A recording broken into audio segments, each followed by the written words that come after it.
दिवसानिमित्त आपण इथे सगळे जमलेलो आहे, सगळ्या उपासकांना आणि मंचावर असलेल्या सगळ्या भंतेजींना माझं त्रिवार वंदन.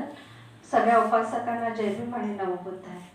आज हा विशेष दिवस म्हणजे गुरुपौर्णिमा पण आहे आणि प्रत्येकाला वाटतं की आपण आपल्या गुरूंना आज वंदन करावं आणि आमच्यासाठी आज खूप भाग्याचा दिवस आहे आणि मोलाचा दिवस आहे की आमचे जे गुरु आहेत माननीय परमपूज्य भदंत महास्तवीर हर्षवर्धी भंतेजी यांच्या वाढदिवसानिमित्त आपण सगळे त्यांचे आशीर्वाद घ्यायला इथे जमलेलो आहे. भंतेजींची ओळख माझी बऱ्याच वर्षापासून आहे, पण भंतेजींचे जे विशेष कार्य असतात त्याच्याने आम्ही सगळे प्रभावित झालो आणि आज आमची खूप छान समिती तयार झाली, ज्यात मैत्री आणि सद्भावना आणि ह्या सगळ्या गोष्टी आहेत. आज भंतेजींनी आमच्याकडनं जे जे पुण्यकर्म करून घेतले त्याला आम्ही म्हणजे केवळ परित्राण पाठ करून आणि दानापोती न राहता आपलं काही सामाजिक दायित्व आहे, पे बॅक टू सोसायटी, ह्या सगळ्या गोष्टी आपल्याला माहिती करायसाठी आणि माहिती झाल्या पाहिजे असे आम्हाला नवीन नवीन कार्यक्रम दिले. आज आम्ही जवळपास 4 वर्षापासून सोबत असून ही समिती सातत्याने काम करते आहे. या समितीने संघयान केले 3 आणि आतापर्यंत कितीतरी लोकांनी या समितीला दान दिलं आणि या समितीच्या द्वारे कामं केले. आज आम्ही विचार करतो की भारत प्रबुद्ध भारत बनावा आणि सगळीकडे ह्या कार्यक्रम आणि हे सगळे कार्यक्रम झाले पाहिजे.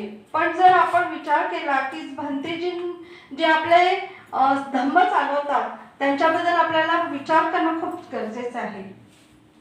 भीमसेनाने हा कार्यक्रम आयोजित केला, त्यांचे विशेष कौतुक.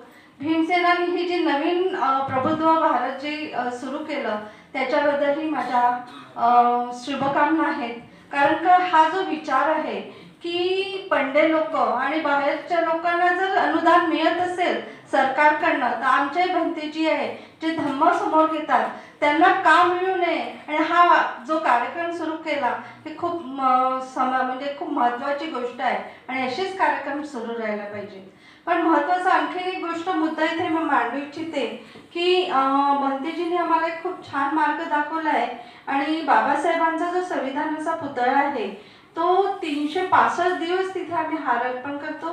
ह्या समितीला आज 3 ते 3 वर्ष झालेले आहेत आणि सातत्याने हा कार्यक्रम करतो. भंतेजींना हा विचार येणं म्हणजे त्यांची एक म्हणजे त्यांचं एक खूप महत्त्वाचं काम आहे.